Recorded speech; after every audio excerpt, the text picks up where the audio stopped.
바랍니다.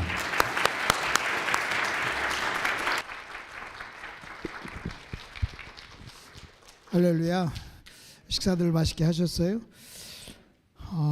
오늘 또 여러분하고 말씀을 나눌 이 내용이 저는 정말 제 마음을 흥분시키고 감동을 합니다. 저는 40여 년 동안 목사님들을 가르쳤어요. 지금도 계속 그 일을 하고 있고요. 목사님들에게 가르치는 주 종목이 강해 설교란 무엇인가, 성경적 설교란 무엇인가, 그다음 귀납적 성경 연구법은 무엇인가, 제자 훈련은 무엇인가 라는 주제를 가지고 한 40여 년 동안 가르쳤습니다. 지금도 계속해서 이제 그 부분을 가르치고 있습니다. 여러분, 설교를 뭐라고 생각하십니까? 많은 사람들은 이렇게 생각합니다. 설교는 설교자에게 필요한 거야. 여러분, 어떤 사람이 구원을 딱 받잖아요. 예수를 딱 믿잖아요. 그러면 교회에 속하게 되고, 교회에 속하게 되면 그 사람은 설교와 뗄래야 뗄 수 없는 관계를 맺게 됩니다. 설교를 하게 되면 설교자로서, 설교를 듣게 되면 설교를 듣는 청중으로서 관계를 맺게 됩니다. 설교자는 설교하기 위해서, 그 다음에 청중은 설교로 듣기 위해서 설교와 관계, 설교가 무엇인가를 알아야만 합니다. 설교에 대한 정확한 이해가 없으면요, 설교자도 그 다음에 청중도 재앙에 가깝습니다. 히브리서 5장 11절에 보면 이런 말씀이 있어요. 내가 너희에게 멜기세덱에 대하여 할 말이 많으나 내가 너희에게, 너희는 설교를 듣는 사람입니다. 너희에게 할 말이 많으나, 말하는 사람이죠. 설교자죠. 너희가 듣는 것이 둔하여 설명하기 어렵다 그래요. 다시 말하면 설교는 뭐냐 할 때 설교자와 청중이 함께 만드는 것입니다. 근데 언제부턴가 여러분, 이 교회에 설교는 설교자가 책임져야 된다는 생각을 하고 있습니다. 설교자가 책임져야 될 부분이 있고 청중이 책임져야 될 부분이 있습니다. 저는 그것을 예민하게 느낍니다. 저는 여러 교회를 매주마다 이렇게 돌아다니면서 설교를 하다 보니까 같은 설교를 이 교회에서도 해보고 이 교회에서도 해보고 저 교회에서도 해봅니다. 근데 희한하게 똑같은 강사가 똑같은 내용을 설교하는데 설교를 받는 교회에 따라서 여러분, 그 설교의 효과는 전혀 달라져요. 그것은요, 설교를 듣는 사람의 어떤 책임이 있다는 거예요. 근데 언제부턴가 한국 교회에 설교에 대한 성도들의 어떤 자세 중에 이런 자세가 있습니다. 나는 와서 앉아주는 것이 내가 할 일이야. 앉아줬으니 은혜는 네가 한번 끼쳐봐. 이겁니다. 와서 앉아줬으면 됐잖아.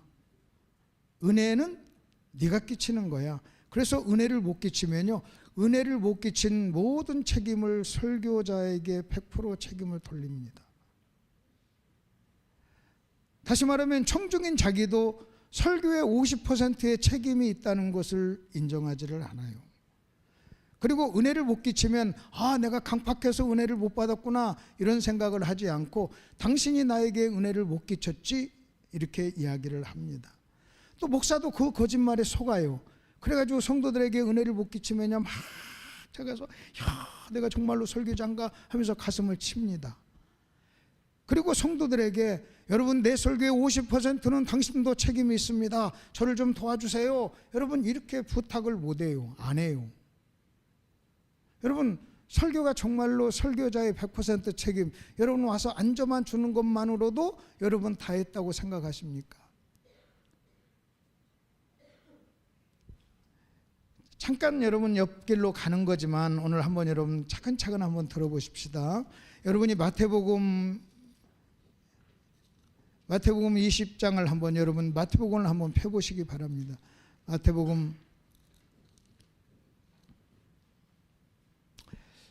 마태복음을 한번 펴보시기 바랍니다.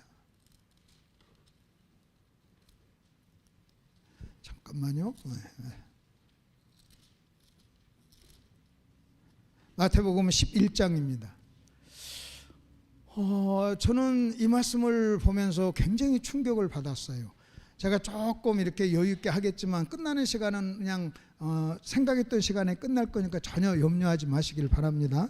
저렇게 늘어지게 하면 길게 올 거 아닌가, 또 그런 생각하지 마시고요. 마태복음 11장 어디를 보시냐면요, 20절을 보십시오. 20절. 예수께서 권능을 가장 많이 행하신 고을들이 회개하지 아니하므로 그때 책망하셨다 그랬습니다. 여러분, 예수님께서 권능을 행한 고을들이 회개하지 않았어요. 그랬더니 예수님이 그들을 책망을 했습니다. 그리고 저를 좀 한번 보십시오. 여기서 권능을 행했다는 말이 무슨 말일까요? 권능을 행했다는 말이 어떤 기적과 이적도 권능이고 하나님의 말씀도 권능입니다. 말씀도 권능의 말씀입니다. 우선 여러분, 우리가 이적이라고 한번 해봅시다. 여기 여러분, 간암이 걸린 사람이 있어요. 제가 그 사람에게 머리에 손을 얹고 기도했더니 간암이 나았어요. 권능을 행한 겁니다. 제가 권능을 행한 겁니다. 그러면 그 권능을 당한 그 사람이 저에게 보일 수 있는 반응, 그 권능에 대한 반응은 뭘까요? 우리는 이렇게 생각합니다. 감사라고 생각합니다. 아, 하나님 감사합니다. 내 병을 고쳐주신 것 감사합니다. 할렐루야 감사합니다. 정말 감사할까요? 우리 주님께서 권능을 행한 고을들이 감사하지 아니함으로 그들을 책망했다. 여러분, 그렇게 나와 있나요? 여러분, 제가 설교를 했어요. 권능의 말씀을 전했어요. 은혜를 받은 사람이 목사님 너무나 은혜 받았습니다. 감사합니다. 감사합니다. 가시죠. 하더만 차를 한 대 탁 사줘. 막. 양복을 한 박 사줘. 그러면 우리는요, 와 대단하다 그래요. 근데 회개는 안 해요. 여러분, 우리 주님께서는요, 당신이 권능을 행한 고을들이 회개하지 않는 것을 책망했어요. 그래서 거기 세 단어를 여러분 키워드를 동그라미를 한번 쳐보세요. 권능, 회개, 책망이에요. 권능을 행한 고을들이 회개하지 않았더니요, 뭘 한 줄 아십니까? 책망을 했어요. 저는요, 이 말씀을 가지고 오랫동안 제가 고민을 했어요. 하나님, 나도 말씀을 전하고 권능을 행할 때 사람들이 회개하지 않는 거에 대해서 예수님처럼 이렇게 책망할 수 있을까?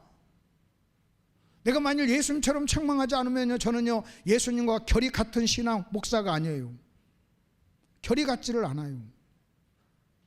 근데 우리는요, 내가 권능을 행하고 나서 그들이 감사하잖아요. 그러면 막 대단하다고 생각해요. 막 회개하지 않아도 막 대단하다고 생각해요. 막 그 사람이 나한테 양복 한 벌 사줘요. 대단하다고 생각해요.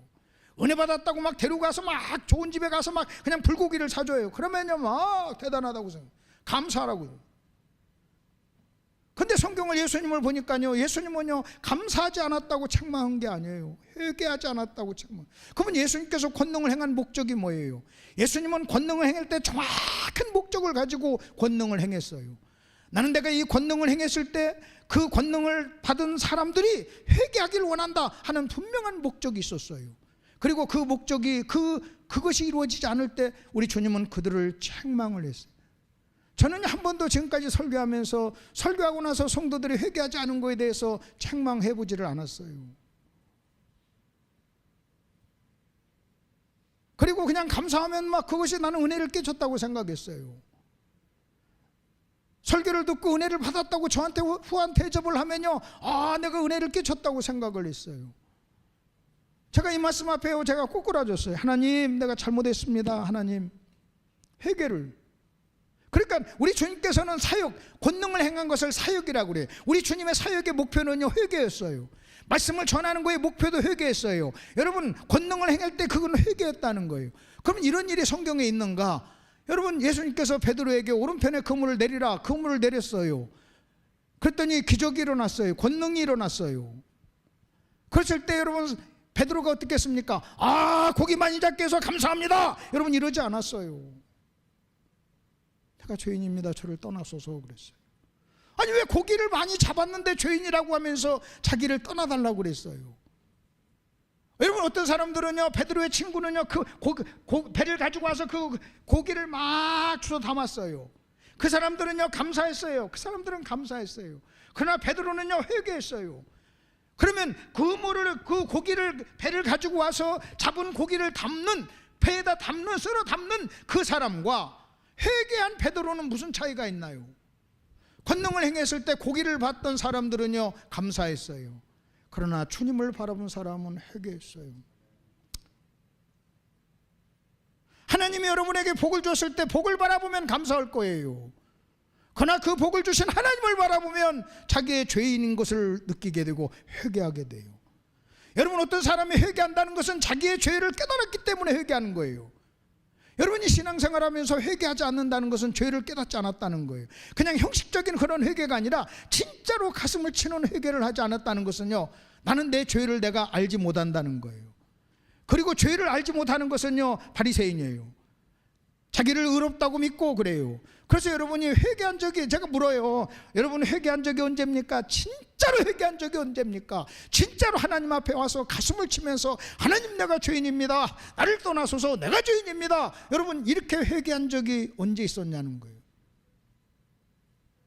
그런 사건, 그런 시간이 없었다면요, 저와 여러분은요, 여러분 회개는 뭐냐? 죄를 해결하는 유일한 비결이에요. 근데 내가 회개를 하지 않는다는 것은요, 내 속에 죄가요 차곡차곡 쌓였다는 거예요. 회개하지 않고 죄가 쌓이고 또 죄가 쌓이고 또 죄 짓고 죄가 쌓였다는 거예요. 그 나중에는요 강팍한 사람이 되는 거예요. 그런 사람을 성경은 독사라고 얘기하는 거예요. 회개하지 않고 신앙생활하면 자기도 모르게 그런 사람이 되는 거예요. 그러니까 여러분, 여기서 예수님께서 권능을 행한 고울들이 회개하지 않음으로 책망을 했어요. 와, 책망. 여러분, 회개가 뭐냐? 거기 권능을 행한 예수님의 입장에서 볼 때는 사역의 목표였어요. 또 얘기 한번 들어봅시다. 얘가 축구 선수입니다. 골을 드리블합니다. 여러분, 축구 선수가 골을 가지고 드리블하면서 달려가는 것은요, 드리블하는 게 목적이 아니에요. 골대 집어 넣는 게 목적입니다. 아멘. 그래서 내가 드리블을 멋지게 해서 빵 쳤는데요, 공이 골대 위를 넘어가요. 실패해요. 아무리 드리블을 멋지게 해도, 아무리 멋있게 드리블을 했다 할지라도 골이 골대 안으로 들어가지 못했다면 그것은 실패한 겁니다. 여러분, 그런 축구선수는 어떻게 하는 줄 아십니까? 자기가 골을 빵 쳤는데 골이 여러분 골대 안으로 들어가지 않냐면요, 가슴을 치면서 안타까워합니다. 왜? 골인이 목표였기 때문에. 골인이 목표였기 때문에. 근데 여러분, 내가 지금 드리블을 멋지게 안 했다 할지라도 빵 쳐가지고 골이 골 안에 싹 들어가면요, 여러분 기뻐하는 거예요. 골 안에 들어가는 것이 뭐냐? 회개예요. 여러분, 제가 여기서 설교를요 멋있게 하는 게 설교 아니에요. 설교를 멋있게 했는데 여러분이 회개하지 않죠? 아무런 의미가 없어요. 가끔 제 아내도 저에게 설교에 대한 이야기를 옛날에는 많이 얘기했어요. 대부분 아내 입장에서 볼 때는 골대 들어갔느냐 안 들어갔느냐 그것보다도 드리블을 얼마나 멋있게 했느냐 안 했느냐 그걸 봅니다. 왜 드리블을 그렇게 해? 드리블을 하는 모습이 멋지지 않았어, 흉했어, 여러분 이렇게 얘기합니다. 근데 아내 눈에, 설교자의 아내 눈에는 드리블하는 남편의 모습이 멋지게 보이지 않았지만 그 멋지게 보이지 않은 그 설교를 듣고 어떤 사람들은 눈물을 흘리면서 회개했어요. 그러면요, 골이 안에 들어간 거예요. 골이 안에 들어간 거예요. 가끔 저는 제 아내가 무슨 얘기하면요, 옛날에 얘기하면 제가 꼭 끌어안고 하는 말이 있어요. 하나님 말씀을 못 들었구나. 하나님 말씀을 들었으면 그런 말 했는데. 제가 목사님들에게 그런 얘기합니다. 설교를 할 때 설교의 목표가 뭔가를 아냐는 거예요. 우리는요 축구 선수만 또 못해요. 여러분, 축구 선수의 생각 속에는요 단 한시도 내가 이 골을 내가 저 골대 안에 집어 넣는 골이니 이 목표야 하는 이것에서부터 벗어난 적이 없어요. 제가 어떤 목사님께 그래요. 너 설교하는 목적이 뭐냐? 설교하는 목적이 뭐야? 내 설교를 듣는 사람이 어떻게든 회개하는 것이 나는 목표야, 이 목표의식이 있냐는 거예요. 그리고 내 설교를 들은 사람들이 회개하지 않았을 때 그 축구 선수처럼 가슴을 치면서 안타까워하냐는 거예요. 그리고 여러분 성도들이 말씀을 듣고 회개했을 때 그 축구 선수처럼 정말로 기뻐할 수 있냐는 거예요. 그러면 설교하는 설교자만 회개가 목표입니까? 설교자에게 있어서 설교의 목표는 회개입니다. 설교하는, 당신은 왜 설교합니까? 예, 나는 내 설교를 들은 사람들이 회개하는 것이 목표입니다. 분명해요. 다른 거 하나도 없어요. 나는 내 설교를 듣는 사람들이 나한테 아이고 오늘 은혜 받았습니다, 내가 밥 사주겠습니다, 뭐 사주겠습니다, 선물 드립니다, 여러분 그 얘기가 아니에요. 오늘 목사님의 말씀을 듣고 내가 생각을 바꿨습니다. 생각을 바꾸는 게 회개예요. 오늘 목사님의 말씀을 듣고 내가 비진리를 버리고 진리를 받아들였습니다. 내가 오늘 회개했습니다. 나는요 이 말을 듣는 거예요. 제가 저 뒤에 앉아 저 뒤에 서서 나가시는 여러분한테 어떤 분이 저한테 와서 목사님 저는 제가 거짓말장인 줄 몰랐습니다. 오늘 회개했습니다. 그 소리보다 더 복된 소리가 없어요. 그러면 설교를 하는 사람의 입장에서 회개가 설교의 목표라면 설교를 듣는 사람의 입장에서도 설교를 듣는 목표는 회개여야 해요. 다시 여러분 한번 생각해 보세요. 여러분 설교를 하는 사람도 목표가 회개라면 설교를 듣는 사람도 목표가 회개여야죠. 여러분 다른 목표가 뭐가 있어요? 여러분 성경 지식 하나를 더 얻는 것이 여러분 설교를 듣는 목표입니까? 그런 거 아니잖아요. 그런 거 아니잖아요. 그러면 여러분에게 한번 묻고 싶어요. 여러분 앉아서 설교를 들으러 오셨는데 여러분의 마음속에 내가 오늘 설교를 듣고 내 생각을 바꿔야지, 회개해야지 하는 그 목표의식을 갖고 앉아 계시냐는 거예요. 저는요 목사님들에게 그런 얘기합니다. 당신들이 설교를 할 때 회개가 목표가 아니면 당신은 예수님하고 같은 설교자가 아니라는 거예요. 마찬가지예요. 여러분은요, 여러분 설교를 들으시고 뭔가 여러분 회개하지 않으면요, 여러분 가슴을 쳐야 돼요. 그리고 설교에 있어서 50%는 여러분의 책임이에요. 여러분의 책임이에요. 자, 그런데 또 이어서 한번 볼게요. 여러분 25절을 여러분이 한번 보십시오. 그 권능을 행한 고을들이 회개하지 않으니까 예수님이 책망했어요. 그리고 나서 그때 그랬어요. 25절에 그때 그랬어요. 여러분 그때가 언제입니까? 그때가 지금 그렇게 말씀하시고 21절서부터 책망을 합니다. 너희들 왜 회개 안 해? 하고 책망을 합니다. 그리고 25절에 그때가 언제인 줄 아십니까? 그때는요 여러분 예수님이 권능을 행했음에도 불구하고 회개하지 않았을 그때입니다. 그러면 그것을 오늘날 우리에게 적용하면 여러분 이겁니다. 당신의 사역이 여러분 내가 원하는 목표가 달성되지 않았을 때예요. 내가 원하는 목표가 달성되지 않았을 때, 내 사역이 실패했을 때, 내가 회개를 목표로 설교를 하고 여러분 권능을 행했는데 여러분 사람들이 회개하지 않았을 때, 그럼 여러분 이겁니다. 여러분 어떤 일이 내 마음대로 안 되고 내 생각대로 안 되고 내 계획대로 안 되고 내가 원하는 어떤 결과를 얻지 못했을 때예요. 그때 우리는 어떻게 반응을 합니까? 저는 제가 설교할 때 여러분이 아멘 하는 것을 목표로 했는데 아멘을 안 해요. 그때 어떻게 해야 되냐는 거예요. 그렇죠? 그때 여러분이 원하는 어떤 일이 여러분이 원하는 결과를 얻지 못했을 때 그때 우리는 보통 어떻게 합니까? 둘 중 하나예요. 분노하든지 낙심하든지 둘 중 하나예요. 분노 아니면 낙심이에요.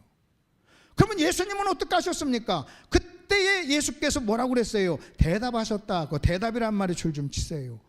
여러분 대답이라고 하는 것은 질문이 있으니까 하는 거예요. 그러면 질문이 어디 있어요? 질문이 없어요. 여러분 예수님께 누가 하나님이 질문한 적이 없어요. 그런데 예수님께서는요 자기 사역의 실패, 자기가 원하는 대로 결과를 얻지 못하는 것을 질문이라고 해석을 한 거예요. 다시 말하면 자기가 원하는 사역의 결과를 얻지 못하고 많은 사람들이 권능을 행했음에도 불구하고 회개하지 않았을 때 주님은 그것을요 질문으로 해석을 한 거예요. 거기에 대해서 대답을 했어요. 거기에 대해서 대답을 해요. 여러분은 여러분의 상황이 여러분대로 여러분의 뜻대로 생각대로 계획대로 되지 않을 때 어떻게 대답하십니까? 어떤 대답을 하고 계십니까?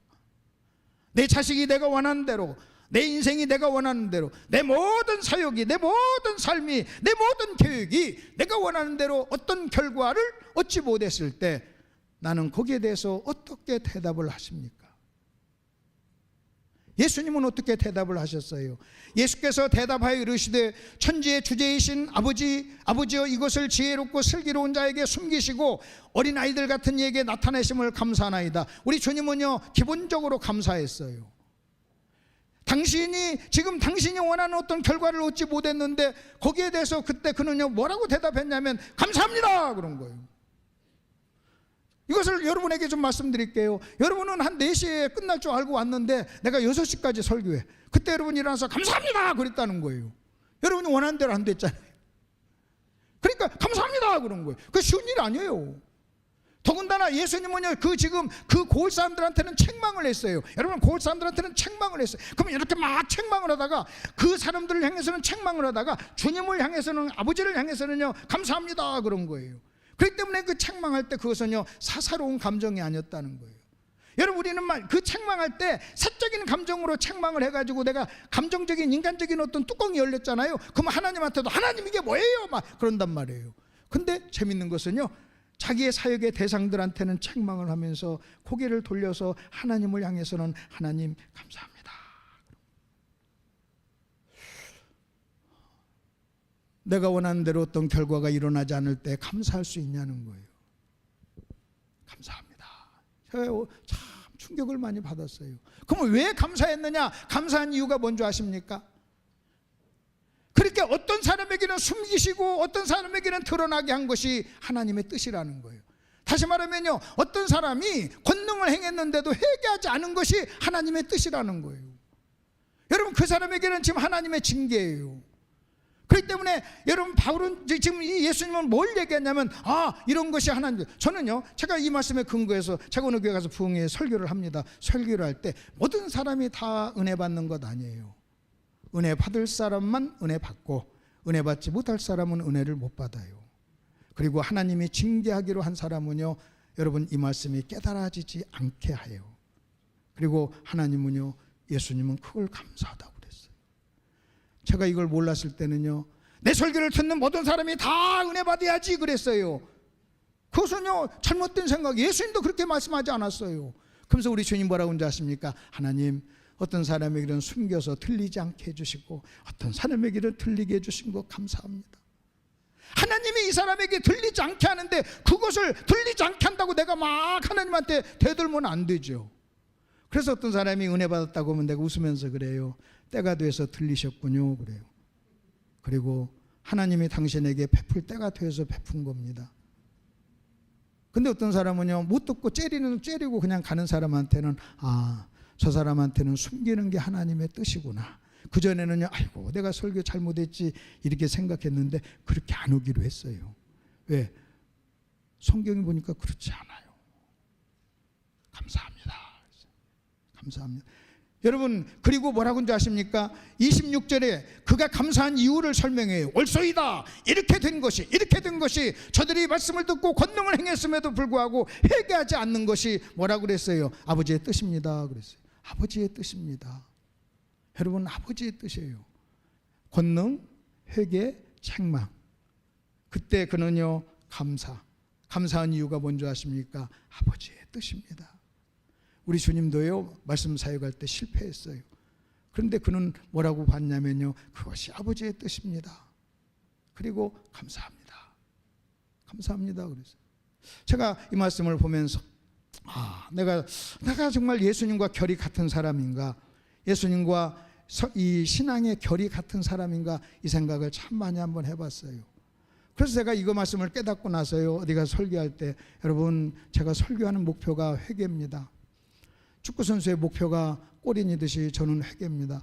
여러분이 회개하지 않으면 제가 참 고통스럽습니다.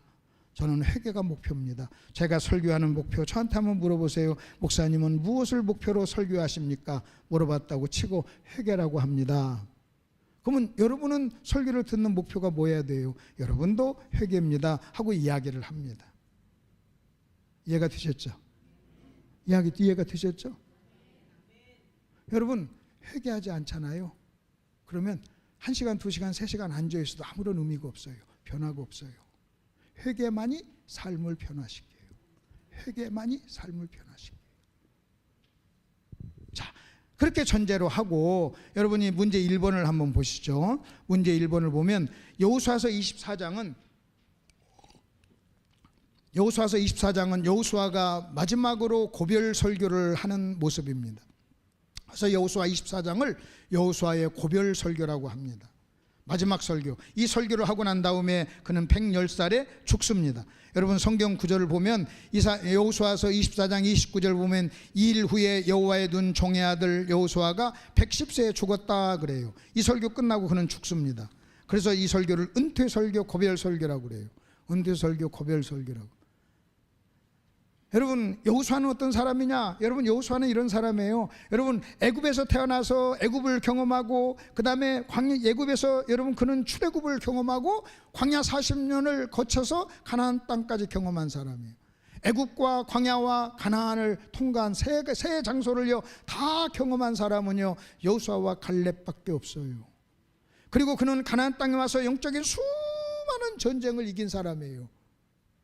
우리가 잘 알다시피 그런 여호수아가 자기의 모든 영적인 경험을 총동원해서 마지막 설교, 고별 설교를 합니다. 근데 그 고별 설교를 할 때 그 고별 설교의 아주 위대한 특성들이 나옵니다.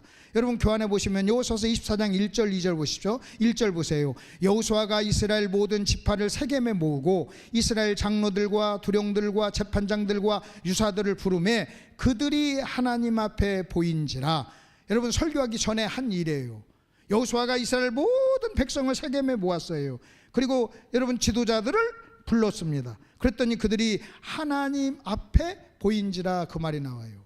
그런데 이것을 개정성경, 지금 우리가 개정성경에서는 뭐라고 나오냐면 이렇게 나옵니다. 그 밑에 구절이죠. 여호수아가 이스라엘 모든 지파를 세겜에 모으고 이스라엘 장로들과 그들의 수령들과 재판장들과 관리들을 부르매 그들이 하나님 앞에 나와 선지라 그랬어요. 그들이 하나님 앞에 나와 선지라. 그리고 설교를 합니다.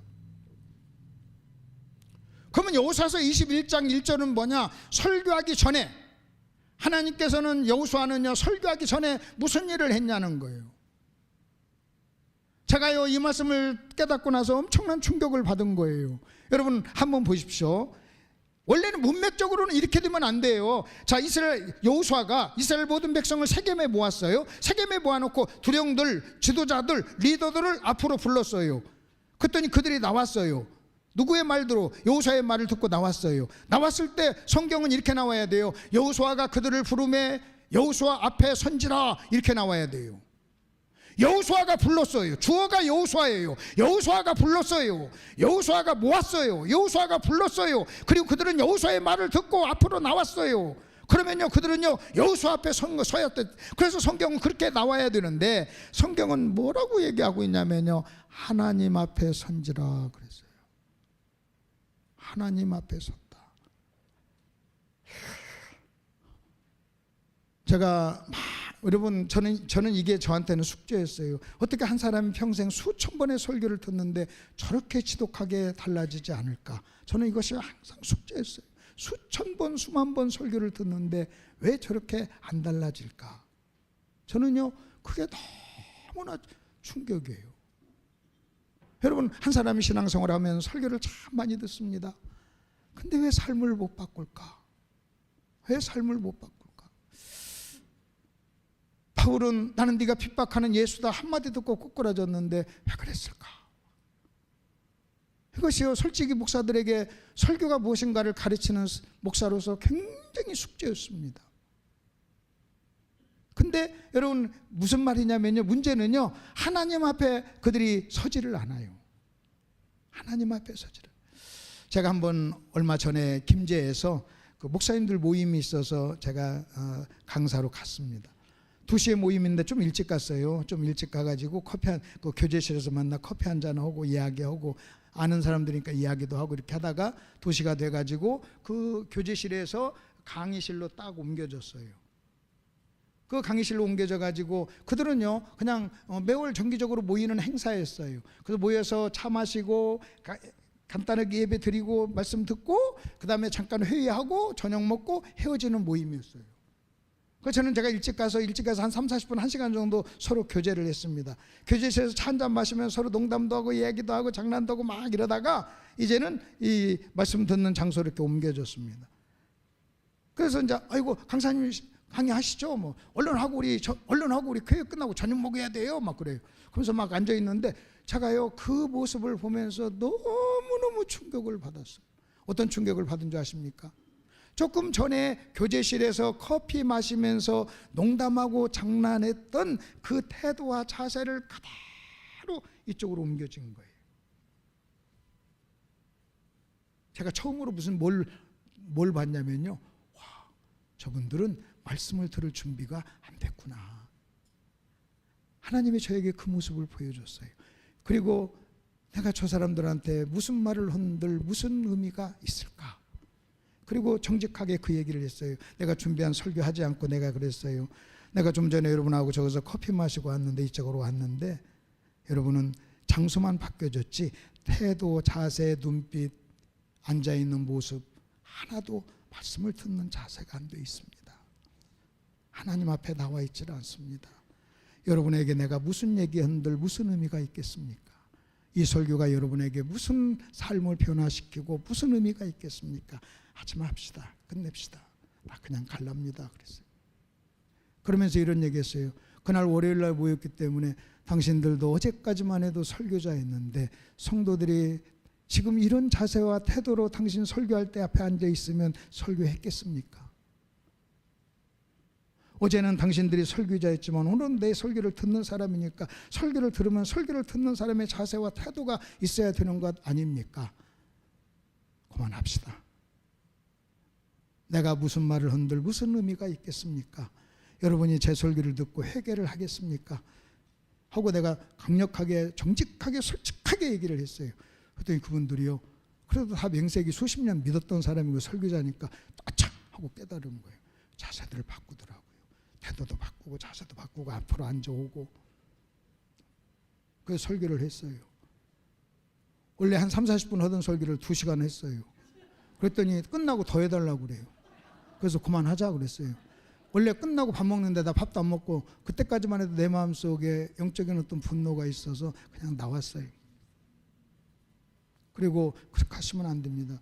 근데요, 그 모습이요, 제 기억 속에 잊혀지지를 않아요. 마치 환상처럼. 커피 마시면서 동담하고 장난했던 그 모습하고 이쪽으로 옮겼을 때 설교를 듣는 그 모습이요, 어쩌면 그렇게 똑같아요. 그리고 그 모습이요, 내 마음속에서 이 어떤 그림자처럼 사라지질 않아요. 사라지질 않아요. 미치겠어요. 막 미치겠어요. 하나님 왜 이런 것이 자꾸 이렇게 보입니까? 왜 그렇습니까? 그래서 기도했어요. 하나님, 실제 그런 모임 많이 있어요. 근데도 그날따라 그 모임은요, 나한테 너무나 충격적으로 다가왔어요. 하나님 앞에 나가서 하나님 왜 이것을 보여줍니까?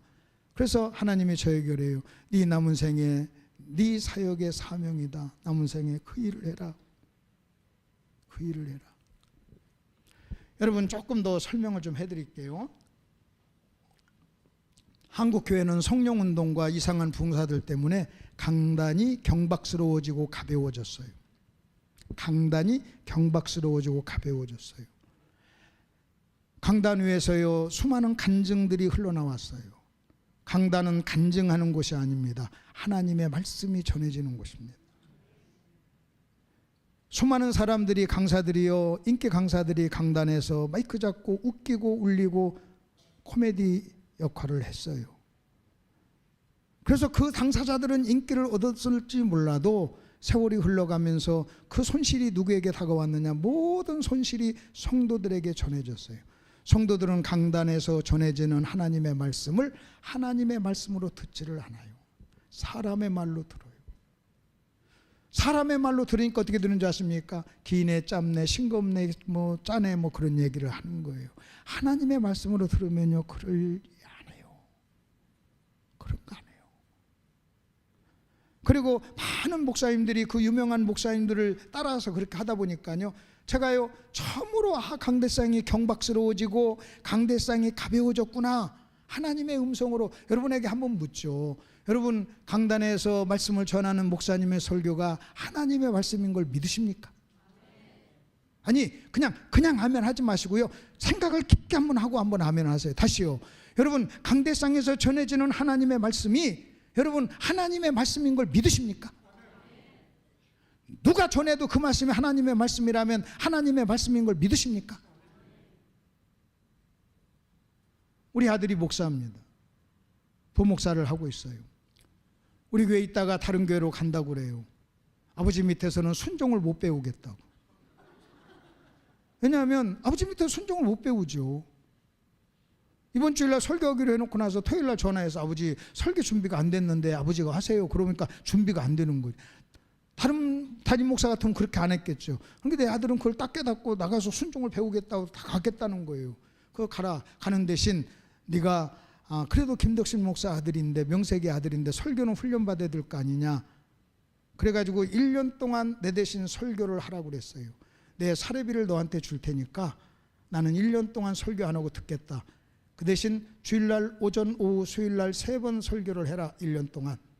그리고 사례비를 줬어요. 그리고 저와 제 아내는요, 딱 앞에 앉아서 설교를 들었어요. 앞에 앉아서 설교를 듣다가 내 아내가 누가 성도 왔나 안 왔나 보려면 내가 치면서, 보긴 뭘 봐, 본다고 안 올 놈이 오나? 그냥 우리 앞에 보자. 그리고 하나님 말씀 듣자. 그리고 아들이 설교 끝나면 저하고 제 아내가 제일 먼저 가서 오늘 설교 잘 들었습니다, 은혜 받았습니다 인사했어요. 아들의 말로 받지 않았어요. 제가 올 때마다, 아침에도 그렇고 계속 나올 때마다 내가 김상환 목사님께 내가 악수하는 이유가 뭔지 아세요? 원래 이 강단은 김상환 목사님이 전하는 자리예요.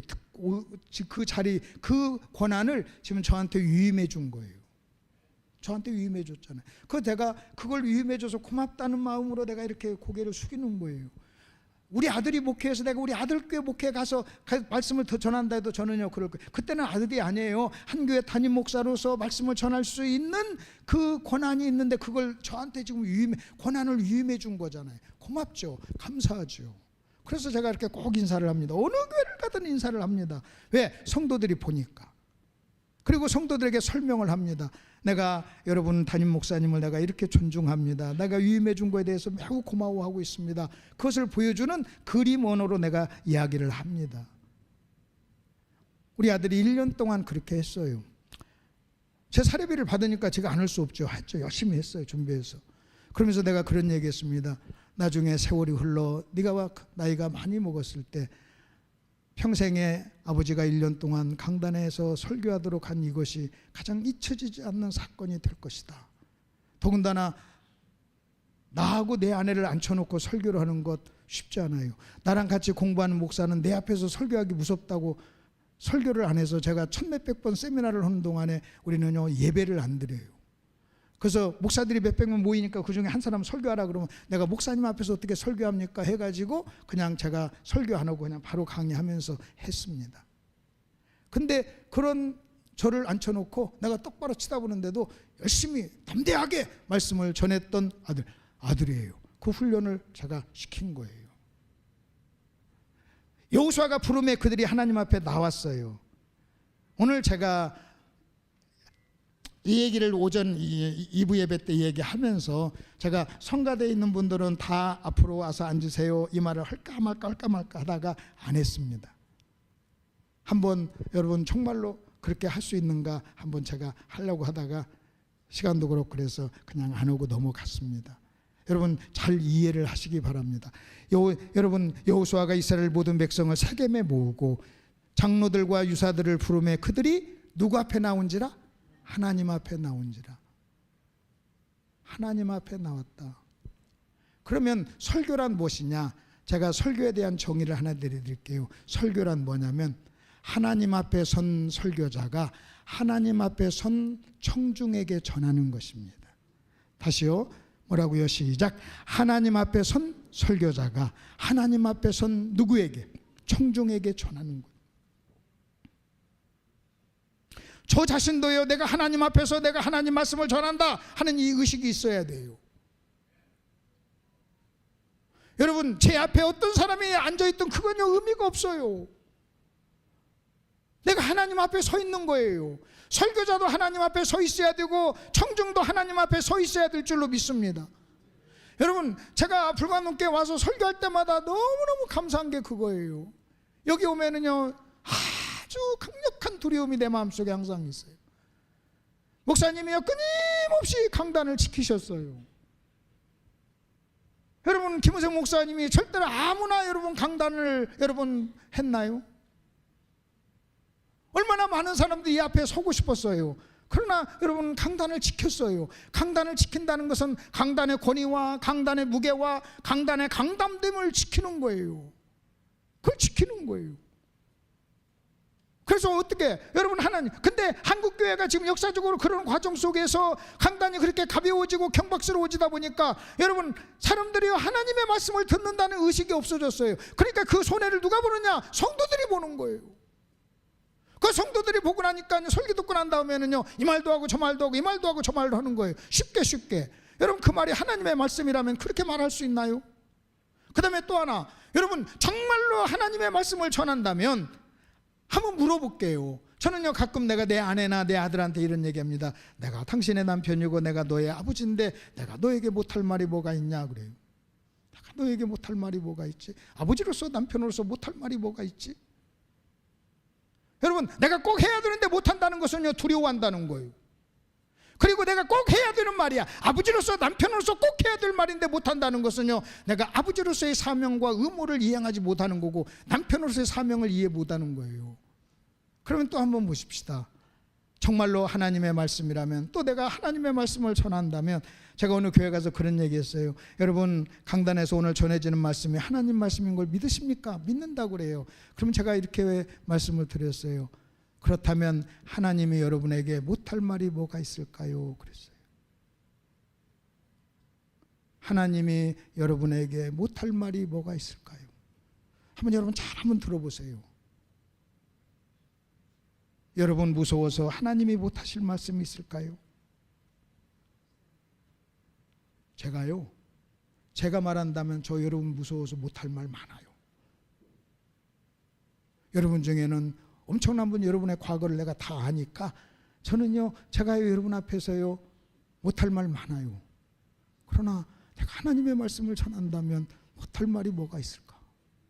그리고 저 자신에게 하는 말이에요. 내가 정말로 하나님의 말씀을 전한다면 못할 말이 뭐가 있을까? 그리고 여러분에게도 말씀을 드리고 싶어요. 여러분 정말로 하나님의 말씀을 듣는다면 하나님이 여러분에게 못할 말 뭐가 있을까요?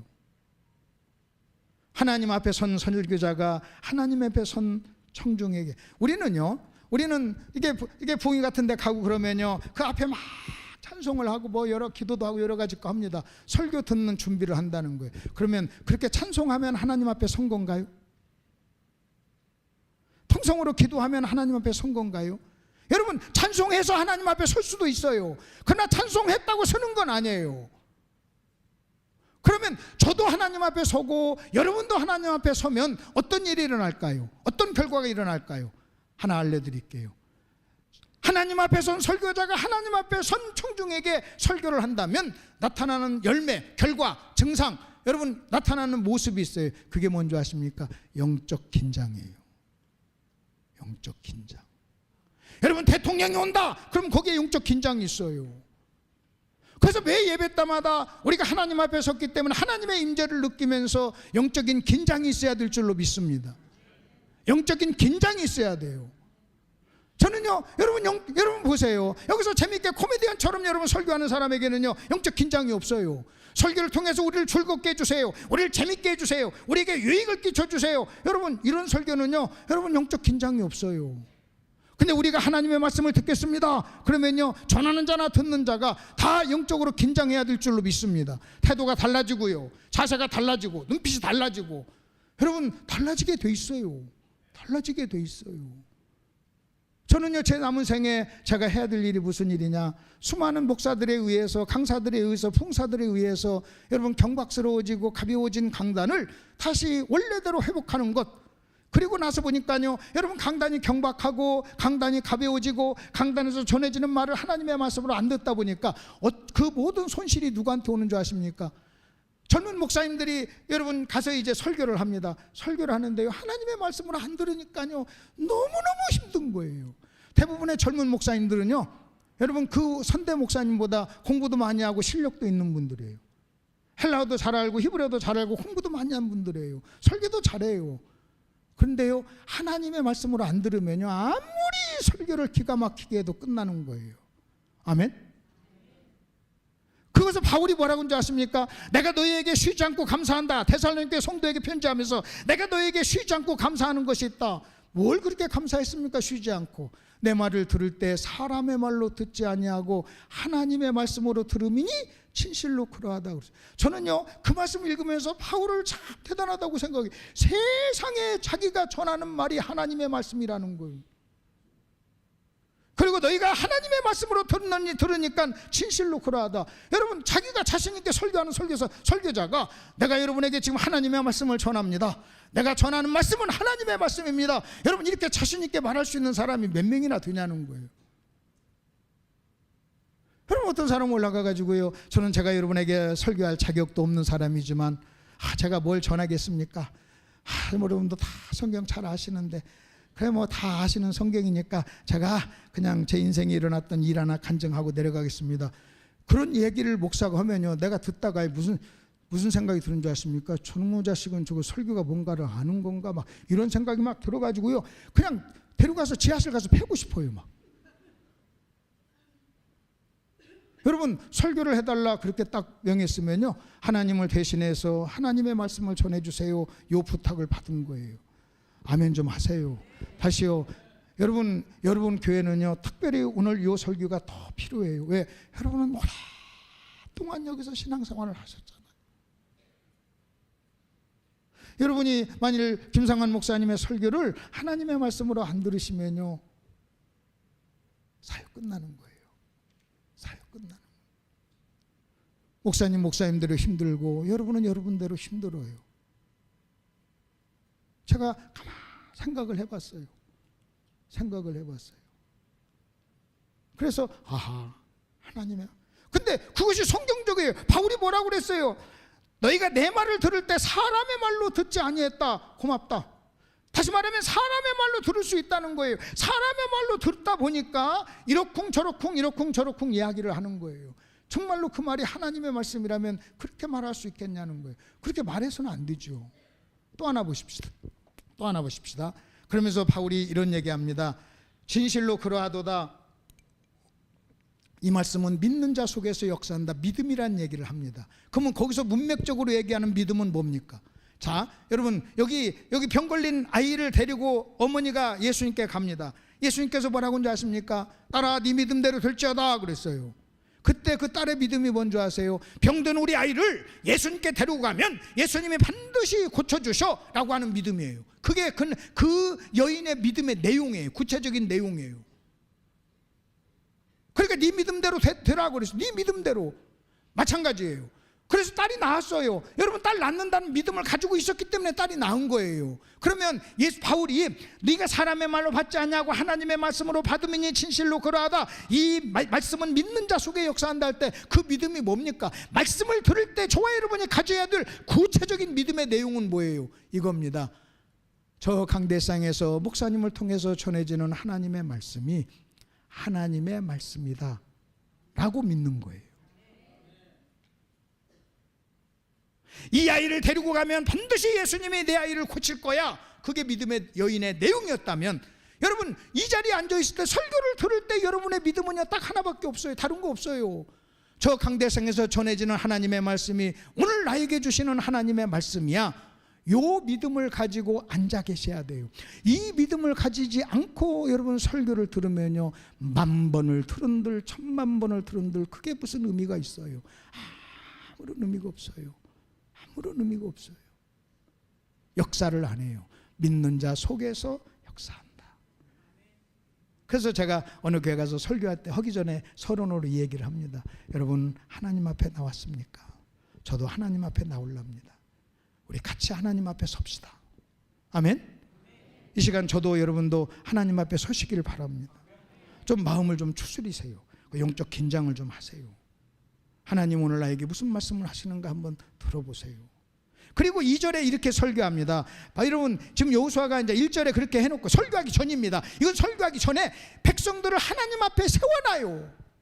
그 내가 목사님들에게 그런 얘기합니다. 당신들 설교하기 전에 성도들을 하나님 앞에 세우라는 거예요. 그러려면 나도 하나님 앞에 서야죠. 그 성도들 입장에서 여러분 설교자를 보면서 야, 우리 목사님이 하나님 앞에 서서 설교하는구나. 나도 하나님 앞에 서야지. 하나님 앞에 서 있냐는 거예요. 그 하나님 앞에 서 있기 전까지는요, 여러분 무슨 설교를 해도 무슨 의미가 있느냐 하는 게 제 생각이에요. 제 생각이에요. 그리고 2절에 이렇게 나옵니다. 뭐라고? 여호수아가 모든 백성에게 이르되 이스라엘 하나님 여호와 말씀에 하면서 설교를 합니다. 이것을 개정성경에서 이렇게 나옵니다. 2절, 여호수아가 모든 백성에게 이르되 이스라엘의 하나님 여호와께서 이같이 말씀하셨다, 그렇게 얘기해요.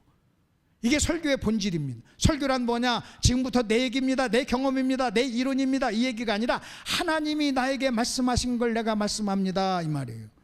아멘 하세요. 하나님이 나에게 말씀하신 걸 내가 말씀합니다. 하나님께서 나에게 이렇게 말했습니다, 이거예요. 하나님이 나에게 이렇게 말씀. 하나님께서 나에게 말씀하시되, 그랬어요. 하나님이 나에게 말씀하시되. 거기 보십시오. 모든 백성에게 이르되 하나님 앞에 선 사람에게 이스라엘의 하나님 여호와께서 이같이 말씀하셨다. 내가 지금부터 하는 말은 내 말이 아니야. 하나님 말씀이야. 하나님 말씀이야. 내 말이 아니야. 여러분, 이렇게 지금 이야기를 하는 거예요.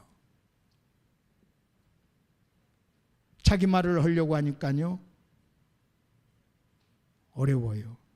하나님 말씀을 전하는. 그러면 하나님 말씀을 전한다는 게 무엇인가? 이걸 조금 더 한번 좀 설명해 드릴게요. 저를 좀 보십시오. 우리에게 아들이 있고 딸이 있어요. 아들이 있고 딸이 있어요. 여러분, 우리 딸이 만일 아들한테 가가지고 오빠 차 세차 좀 해. 아빠 내일 불가능교회 설교하러 가는데 차 세차 좀 해. 그렇게 얘기를 했어요. 그럼 오빠가 그래요. 네가 뭔데 나한테 세차하라고 그러면 네가 했마? 그럴 수도 있어요. 그리고 세차도 할 수도 있어요. 오빠 세차해. 아빠는 차 깨끗한 거 좋아하잖아. 내일 불가능 간대. 그렇게 1번. 2번은 이렇게 얘기했어요. 오빠 아빠한테서 금방 전화 왔는데 2시 반까지 세차해 놓으래. 안 오면 죽인대. 2번. 1번. 오빠 세차해. 아빠는 세차하는 거 좋아하잖아. 2번. 전화 왔어. 아빠가 오빠한테 전화 달래. 2시 반까지 하래. 안 오면 죽인대. 그러면 1번은요, 1번은 설교가 아니에요. 2번이 설교예요. 1번은 뭔지 아십니까? 자기 말이에요. 2번은 전달하는 거예요. 하나님 아버지의 말을 전달하는 거예요. 설교란 뭐냐? 내 말을 하는 것이 아니라 전달하는 거예요. 아멘. 그러면 1번을 하잖아요. 1번을 하게 되면 1번을 설교하잖아요. 1번을 설교하면 어떤 일이 나는 줄 아십니까? 네가 뭔데 나한테 그렇게 해? 그래요. 네가 했마? 그러든지 아니면요, 어떤 줄 아십니까? 기분 좋으면 해요. 기분 좋으면. 여러분, 1번으로 설교하죠? 그러면요, 성도들이 목사한테 시비를 걸어요. 왜? 딱 목사 말이거든. 근데 2번으로 설교하잖아요. 자, 2번으로 그랬어요. 오빠 아빠한테 전화 왔어. 차 세차하래. 안 오면 죽인대. 전달해달래. 나 전달해서 네가 뭔데? 그러면 아니야. 아이고 진짜 아빠는 세차하는 걸 너무 좋아해. 이럴 때 세차하라고. 나도 그게 싫은데 아니 전화 왔는데 전달하는데 어때? 전달했잖아. 아니야. 아빠한테 얘기해. 여러분 2번이 설교예요. 그래서 지금 여호수아가 이렇게 얘기합니다. 하나님께서 이같이 말씀하시기를, 그 말이에요. 하나님께서 이같이. 근데요, 오늘날 강단에서 1번의 설교가 많아요. 그리고 자기가 능력 있고 실력 있고 대단할수록 1번을 많이 해요. 자기 영적 경험을 또 얘기하고요. 여러분 2번은 뭐냐? 말씀에 근거해가지고 본문에 근거해서 말을 하는 거예요. 하나님이 이렇게 말씀했다. 하나님이 이렇게 말씀했다. 하나님이 이렇게 말씀했다. 여러분 하나님이 이렇게 말씀했다. 보세요. 하나님이 하셨잖아요. 여러분 서로 사랑하세요. 이건 설교 아니에요. 그건 중도할 수 있는 거예요. 국회의원도 여러분 주례사로 할 수 있는 거예요. 목사는요, 여러분 믿지 않는 국회의원이 할 수 없는 말을 하는 거예요. 교수가 할 수 없는 말을 하는 거예요. 그러면 서로 사랑하세요. 그것은 설교가 아니에요. 어떻게 해야 되느냐? 하나님께서 요한복음 13장 33, 34절에 말씀하시기를 서로 사랑하라고 했습니다. 서로 사랑하셔야 됩니다. 하나님이 그렇게 말씀하셨습니다. 여러분 남편을 공경하고 아내를 사랑하세요. 주례. 그것은요, 여러분 믿지 않는 사람도 할 수 있는 거예요. 그러나 여러분 설교란 뭔지 아십니까? 아내 사랑하세요. 성경에 아내를 사랑하라고 하나님 말씀하셨잖아요. 그렇게 말하는 것이 설교예요. 그래서 지금 여호수아도 그렇게 설교하는 거예요. 하나님이 이렇게 말씀하셨다. 근데 그 설교 속에 이런 내용이 나옵니다. 여러분 그 마지막에 보면 설교 속에 이런 말이 나와요. 그 설교 내용 중에 여러분 여호수아서 24장 12절에 보면 내가 왕벌을 너희 앞에 보내어 그 아모리 사람의 두 왕을 너희 앞에서 쫓아내게 하였나니 너희 칼로나 너희 활로 이같이 한 것이 아니오 그랬어요. 지금 여호수아가 설교를 합니다. 설교의 내용 중에 뭐라고 했냐면 너희가 칼로나 활로나 두 왕 가나안의 왕들을 쫓아낸 게 아니라는 거예요. 그것을 하나님이 여호수아에게 얘기를 한 거예요. 그러니까 여호수아가 이것을 백성에게 또 얘기합니다. 자, 그럼 저 좀 보십시오. 여러분 이 말을 하는 하나님의 마음을 여러분 아십시오. 여호수아가 누굽니까? 여호수아는요 칼 가지고 활 가지고 가나안 땅에서 피를 흘리면서 싸운 사람이에요. 그렇게 피를 흘리면서 싸운 사람에게 뭐라고 얘기한 줄 아십니까? 네가 칼로 했냐 활로 했냐, 네가 했냐 내가 했지 하고 하나님이 여호수아에게 얘기하는 거예요. 그리고 여호수아는 그 말씀을 받아서 이제 백성에게 전달하는 거예요. 근데 만일 여호수아가 여러분 네가 칼로 했냐 활로 했냐 네가 한 것이 아니지 않느냐 내가 했다 하고 하나님이 말씀할 때 여러분 여호수아가 에이 무슨 말씀이세요 하나님, 내가 칼로 싸웠잖아요 활로 싸웠잖아요 여기 상처 자국 있어요 하고 상처 자국 보여주면서 하나님 앞에 대들면요 그러면 설교는 변질이 되는 거예요. 여러분 그 말을요 여호수아에게 한 거예요. 칼 가지고 활 가지고 싸우지 않은 사람에게 한 것이 아니라 가나안 땅에서 조금 전까지만 칼 가지고 활 가지고 목숨을 걸고 싸웠던 여호수아에게 네가 칼로 했냐 활로 했냐 내가 했다, 네가 했냐 내가 했다 그거 전해라. 그랬을 때 여러분 만일 설교자인 여호수아가 하나님 나는 그렇게 생각 안 합니다 그러면요 나를 통해서 전달할 때는 변질이 되는 거예요. 근데 여호수아는요 그 말을 그대로 받습니다. 그걸 뭐라고 하느냐, 자기를 부인한 설교자예요. 자기를 부인한 설교자. 그 자기를 부인한 설교자가 여러분 자기가 그런 일을 했음에도 불구하고 네가 한 것이 아니야, 예 맞습니다 제가 한 거 아닙니다 하고 자기를 부인하고 그 말을 받아서 백성에게 전합니다. 자, 또 저를 보십시오. 백성에게 전할 때 여호수아의 설교를 듣는 사람은 어떤 사람인 줄 아십니까? 상상을 해보세요. 전쟁터에서 자기 남편을 잃어버린 미망인도 있어요. 가나안 전쟁에서 팔 하나 잘려진 병사도 있어요. 여러분 전쟁터에서 자기 아들을 잃어버린 엄마도 있어요. 그들을 앉혀놓고 뭐라고 얘기한 줄 아십니까? 우리가 칼로 한 것도 아니고 활로 한 것이 아닙니다. 그 얘기를 하는 거예요.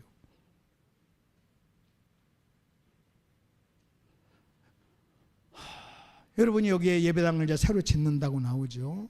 여러분이 헌금하고 헌신하고 희생해가지고 예배당 폐곡자 500억짜리를 참 멋있게 줬다고 합시다. 제가 와가지고 이거 여러분이 졌습니까? 하나님이 셨지 그렇게 얘기하면 기분 좋으시겠어요?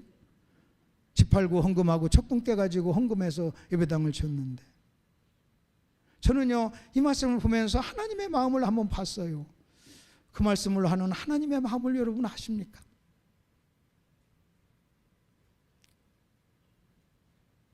자기의 말씀에 순종해서 칼 들고 활 들고 최전선에서 목숨을 걸고 피를 흘리면서 싸웠던 여호수아에게 네가 칼로 한 거냐 활로 한 거냐 아니지 않느냐 여러분 이렇게 말하는 그 하나님의 마음, 제가 오늘 그 하나님의 마음을 한번 헤아려 봤어요. 하나님의 마음을. 그리고 그 말을 듣는 여호수아의 마음도 한번 생각해 봤어요. 내가 여호수아라고 한번 생각하면서 한번 생각해 봤어요. 하나님한테 한번 들이받고 싶지 않아요? 하나님 무슨 말씀을 그렇게 하세요? 나 평생 칼 들고 활 들고 목숨 걸고 싸웠는데 그렇게 말하면 섭하죠? 여러분 이렇게 말할 수 있잖아요. 더 무서운 게 뭔지 아십니까?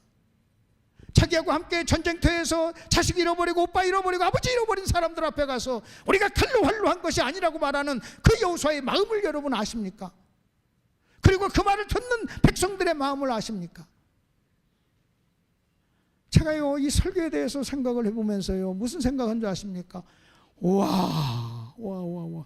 그 제가 설교에 대한 정의를 이렇게 내렸어요.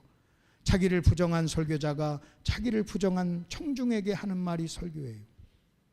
자기를 부정했어요. 내가 한 것이 아닙니다 하고 자기를 부정한 설교자가 자기를 부인하고 자기를 부정하는 청중에게 하는 말이 설교예요. 그러니까 여러분이 여러분 자신을 부정하지 않으면요 설교는 설교로 들을 수 없는 거예요. 저도 저 자신을 부정하지 않으면요 설교할 수가 없어요. 설교할 수가 없어요. 여러분 앞에서 여러분 같이 대단한 분 앞에서 저보다 하나님 말씀을 전하고 하나님 저 못해요 내가 그분들 아는데요. 여러분 그럴 수 있잖아요. 자기를 부정한 설교자가 자기를 부정한 청중에게 하는 말이 설교예요. 그리고 그 말을 듣는 거예요. 여러분, 전쟁터에서 자기 남편을 잃어버린 과부가 칼로 한 것이 아니라는 말을 들으면서 아멘, 맞습니다, 그렇습니다, 아멘, 맞아요, 그래, 그렇게 말하는 게 설교예요. 여러분, 이렇게 듣지 않으니까 어떤 일이 난 줄 아십니까? 수천 편을 들어도요 삶이 안 달라져요. 수만 편을 들어도 삶이 안 달라져요. 어떤 때는요 가슴이 미어지는 거예요. 너무 고통스러운 거예요. 여러분, 이해가 되세요? 여러분, 이 마음속에 여러분이 그 청중이라고 한번 생각해 보세요. 여러분이 가나안 전쟁에서 여러분의 남편을 잃어버렸다고 한번 생각해 보세요. 여러분의 자식을, 하나밖에 없는 자식을 한번 잃어버렸다고 생각해 보세요. 와서 설교자가 여호수아가 말하기를, 자기가 데려가서 자기하고 싸우다가 죽은 그 여호수아가 와서 말하기를 칼로 한 것이 아니다. 여러분, 그렇게 얘기했을 때 그 말이 그들의 마음속에 얼마나 에어지게 여러분 정말로 칼처럼 비수처럼 꽂힐 거 아닙니까?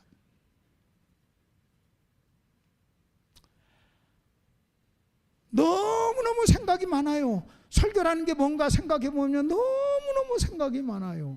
설교는 뭐냐? 청중이나 설교자나 하나님 앞에 나와야 되고, 그렇지 않으면요 여러분 말장난에 불과해. 아무것도 아니에요. 설교의 책임이 여러분에게도 있다는 걸 여러분 인식을 하셔야 돼요. 그래서 설교자를 도와주셔야 돼요. 그래서 아멘을 해달라고, 여러분 아멘 하는 게 저를 도와주는 거니까 아멘을 해달라고 그렇게 얘기를 하는 거예요. 여러분이 아멘 한다고 내가 배가 부릅니까? 여러분 아멘해서 여러분한테 인기 얻는다고 내가 무슨 불광동에 무슨 국회의원 나옵니까? 여러분이 아멘 한다고 무슨 유익을 봅니까? 근데도 여러분 아멘 해달라고, 하나님 말씀으로 들어달라고 사정 하는 거예요. 자, 이렇게 하시고 이제 넘어가십시다. 1번입니다. 1번을 그렇게 오래 하면 언제 하냐? 간단해요. 걱정하지 마세요. 2번을 넘어갑니다. 2번 넘어가면 선악과입니다. 여러분, 이 선악과의 원리를 모르면요 기독교를 모르는 거예요. 하나님은요 유일하게 선악과 하나를 가지고 아담에게 요구했어요. 선악과를 요구했다는 것은요 순종을 요구한 거예요. 그래서 아담이 선악과를 따먹지 않았다는 것은요, 따먹었다는 것은 순종하지 않았다는 거예요. 자, 그러면 또 여러분 한번 보십시다. 하나님과 아담 사이에 선악과가 있었어요. 하나님과 아담 사이에 선악과가 있었어요. 저 좀 보십시오. 여러분 다 아시는 얘기니까. 아담이 선악과 앞에 딱 서죠. 이게 선악과입니다. 이 선악과는요 에덴 동산의 다른 나무하고는 달라요. 이 선악과만 가지고 있는 특성이 있어요. 이 선악과는 어떤 특성을 가지고 있느냐? 하나님의 말씀을 담고 있어요. 그래서 아담이 선악과를 딱 따먹는 순간 선악과를 따먹었습니다 그렇게 말하지 않아요. 하나님 말씀에 불순종했습니다 그렇게 얘기해요. 자, 또 여러분 보십시오. 그러면 이것을 그대로 한번 정리해 봅시다. 제가 제 아내 앞에 딱 서는 순간 내 아내는 오늘 나의 선악과예요. 다른 어떤 여자도 담고 있지 않는 말씀을 담고 있어요. 남편들아, 그 남편을 저 개인에게 적용하려 합니다. 김덕신 그래요. 남편들아, 김덕신 아내를 사랑하고 귀히 여기라. 그 말은요 아내가 누구예요? 제가 김덕신이면 아내는 신성자예요. 사랑하고 귀히 여기라. 다른 여자하고는 아무 상관없어요. 하나님은요 다른 이 세상에 존재하는 모든 여자를 사랑하라고 하지 않았어요. 하나밖에 없는 사람을 사랑하라고 그랬어요. 하나님은요 선악과 앞에, 아담이 선악과 앞에 딱 선 순간 말씀 앞에 선 거예요. 제가 아내 앞에 선 순간 저는요 말씀 앞에 선 거예요. 아내는 저에게 어떤 말씀을 담고 있는 줄 아십니까? 아내를 사랑하고 귀히 여기라고 하는 이 말씀 하나를 담고 있는 거예요. 저는요 아내 앞에 설 때 아내 앞에 섰다고 생각하면 안 되고 말씀 앞에 섰다고 해야 돼요. 내가 아내를 대하는 모든 태도는요 말씀에 대한 태도요, 하나님에 대한 태도예요. 그래서 여러분 하나님과 아담 사이에 선악과가 있어요. 여러분 선악과를 통하지 않고는요 하나님을 보여줄 수가 없어요. 하나님을 알 길이 없어요. 그 순종을 요구하는 거예요. 그 선악과는요 순종을 상징해요. 근데 순종이 뭐냐 이겁니다. 성경 신명기에 보면 네 행복을 위하여 순종할 것이 아니냐, 행복이에요. 또 네가 나더러 조여줘야 하면서도 왜 순종하지 않느냐, 하나님의 주권을 인정하고 통치권을 인정하는 거예요. 그게 선악과예요. 그 선악과가 가지고 있는 메시지예요. 자, 본문하고 메시지의 차이를 보십시오. 저 좀 보세요. 제 손에 손가락지가 있어요. 이걸 결혼반지라고 그래요. 이 결혼반지를 본문으로 해가지고 설교를 한다고 해봅시다. 어떤 분이 이렇게 설교한다고 합시다. 자, 강사님 손에 낀 것은 금반지, 저걸 보니까 무게의 크기를 보니까 10돈, 10돈이면 지금 100만 원이니까 1000만 원. 저것은 돈 있는 사람만 끼는 겁니다. 여러분, 저것은 은하고 가격이 차이가 많이 납니다. 저 정도면 10돈입니다. 그리고 1000만 원입니다. 여러분, 이렇게 말하는 건 설교가 아니에요. 그건 금 가락지에 대한, 금에 대한 정보지요. 근데 여러분, 결혼 반지의 메시지는 뭔지 아십니까? 메시지는 간단해요. 나 결혼했다는 거예요. 나에게 아내가 있다는 거예요. 그러면서 뭐라고 하는지 아십니까? 나는 결혼한 유부남입니다. 나한테 오빠라고 하지 마세요. 나한테 커피 사달라고 하지 마세요. 내가 왜 네 오빠냐 인마. 아저씨지. 나 결혼했어 인마. 그래서 결혼 반지는요, 나 결혼했어 이거예요. 결혼 반지가 가지고 있는 메시지는요, 나는 유부남이야. 나에게는 아내가 있어. 나한테 함부로 말하지 마. 오빠라고 하지 마. 무슨 내가 네 오빠야 인마 하고 탁 이거예요. 이 메시지예요. 그래서 여러분, 그게 결혼 반지의 메시지는 그거예요. 선악과의 메시지는 뭔지 아십니까? 하나님은 주인이시고 하나님은 왕이시고 우리는 피조물이고 하나님의 주권에 우리는 순종해야 됩니다. 이게 선악과가 가지고 있는 메시지예요. 여러분, 선악과가 크기가 뭐가 중요해요? 여러분, 이 반지에 여러분 돈수가 무슨 중요합니까? 가격이 무슨 중요합니까? 결혼 반지, 그것은요, 나는 결혼했다예요. 그 이상도 이하도 아니에요. 그래서 나는 이 반지를 보면서 나에게는 아내가 있지, 나는 유부남이야. 그러니까 내가 한 사람의 아내, 남편으로서 내가 행동을 똑바로 하자, 말을 똑바로 하자, 자세를 똑바로 하자. 아무 아가씨한테나 찝쩍찝쩍하면서 차 한잔 마시자 이런 말하면 안 되지. 그게 이 메시지예요. 저에게 주는 메시지예요. 그게 선악과예요. 마찬가지로 이번에는 한 장을 넘겨보세요. 여러분, 이스라엘 백성에게 있어서 가나안 땅입니다. 여러분, 하나님과 아담 사이에 선악과가 있어요. 하나님과 그 다음에 이스라엘 백성 사이에 가나안 땅이 존재해요. 여러분, 가나안 땅이 뭡니까? 가나안 땅. 가나안 땅이 뭐냐? 성경은 가나안 땅을 두 가지로 표현합니다. 하나는 뭐냐? 젖과 꿀이 흐르는 땅, 약속의 땅이에요. 아멘. 뭐라고요? 시작. 젖과 꿀이 흐르는 땅, 약속의 땅이에요. 이게 가나안 땅이에요. 근데 이 가나안 땅의 역사를 쭉 여러분 한번 제가 잠깐 설명할게요. 하나님이 아브라함에게 나타나서 뭐라고 했어요? 내가 네게 지시할 땅으로 가라고 그랬어요. 아브라함은요, 그 땅을 보지 않고 갔습니다. 그 땅이 가나안 땅이었어요. 그리고 마침내 그가 가나안 땅에 75세에 왔어요. 하나님께서 찾아와서 너 이 모든 땅을 너희가 너와 네 후손에게 주마라고 약속했어요. 롯이요, 아름다운 땅을 차지해가지고 갔을 때 하나님께서는 아브라함에게 나타나서 너 외롭지? 힘들지? 자, 봐라, 너 쳐다봐. 네가 보는 모든 땅 내가 너에게 줄 거야. 그게 가나안 땅이었어요. 자, 여러분, 이삭이 있었어요. 이삭이 가나안 땅에 살았어요. 하나님께서 뭐라고 하는지 아십니까? 이삭에게 나타나서 이 땅을 떠나지 말아라 그랬어요. 그래서 그는 그 땅에서 그는 살았어요. 그리고 야곱에게 뭐라고 한지 아십니까? 야곱은요, 애굽에 살면서 이런 얘기를 했어요. 자기가 죽을 때 요셉에게, 요셉아, 나가 죽거든 가나안 땅에 나를 묻어줘.